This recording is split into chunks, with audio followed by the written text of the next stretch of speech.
What do you think is more important in a relationship, to make sure your values are in alignment, to make sure your shared vision is in alignment, or your lifestyle?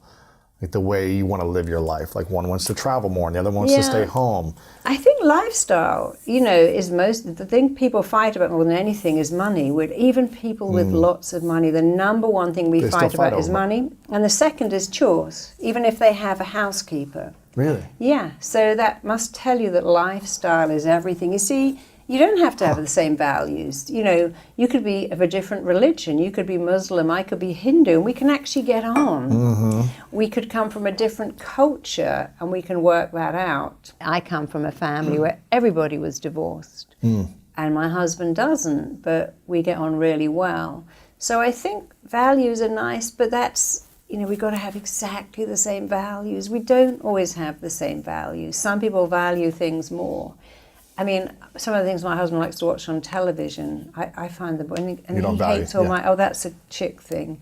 I was watching the new episode of Sex and the City. He's like, oh, I hate this. I actually didn't love it either. So no, I've got to watch it. I'm invested in it now. So sometimes he'll go and do something else. It's like if you're with someone who loves sport and you don't have to love sport. My husband loves cooking. He's always cooking. I don't really love that. I don't mind, but it's all the shopping, right, and then the chopping, and then the cooking, and then the cleaning. I'm like, let's just grill some fish. But he likes...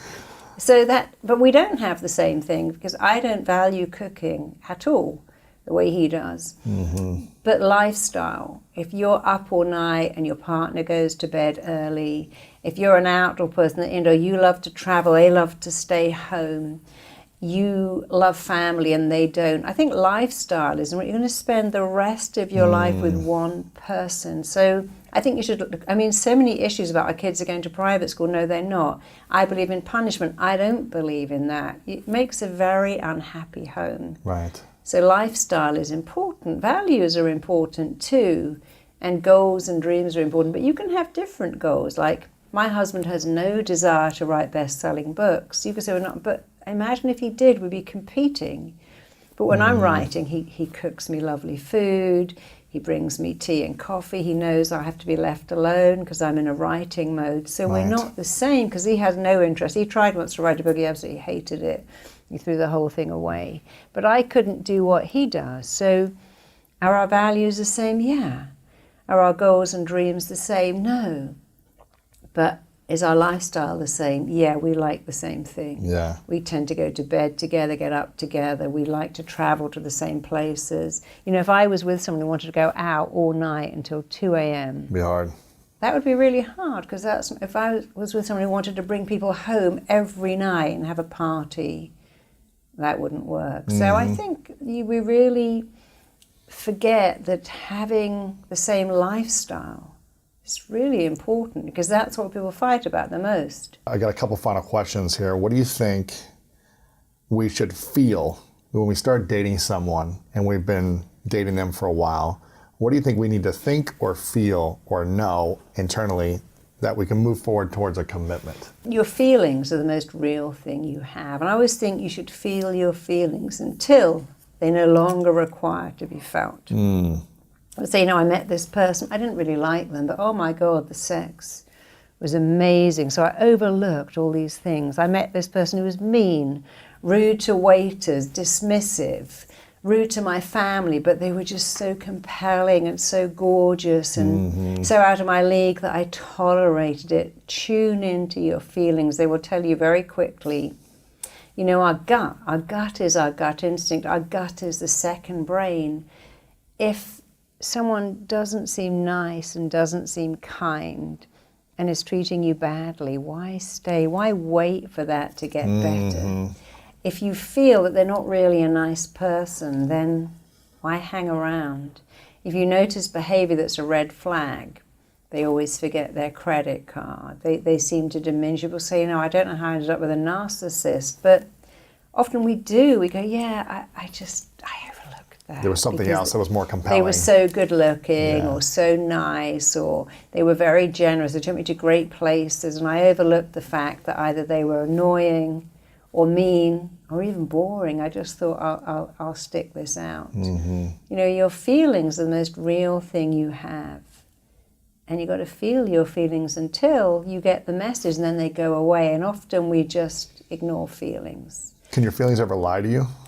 No, I don't think so. I met many people said on my wedding day, I knew it. And one of my friends said, I knew I was marrying the wrong person. On my wedding day, I waited for my wife to come there, and I knew I was making a mistake, but I couldn't let people down. You know, Charles and Diana both tried to call off their wedding. Both of them knew it was wrong, but they felt, well, we've got to go ahead with it. And Right.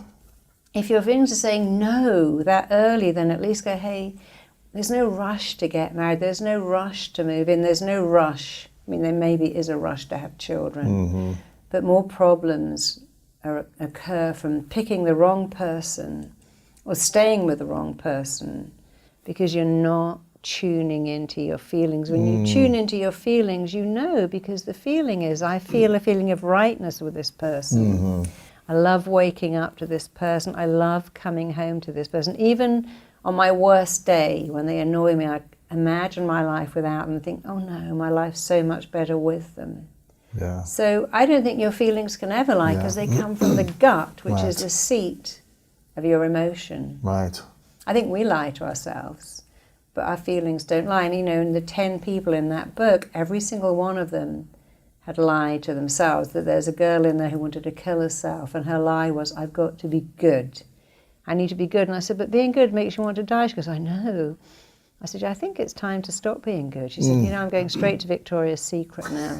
I said, yeah, I think you need to be bad. You need to be naughty. If being good makes you want to die, what's the point? And then the girl in there with OCD, and OCD is nothing more than I can't control what's going on in here, but all the cups are going to be just right, and everything. And now I can control out there because I can't control in Interesting. here. And for her, it was just a question of, look, control in here, look at the thoughts and change them.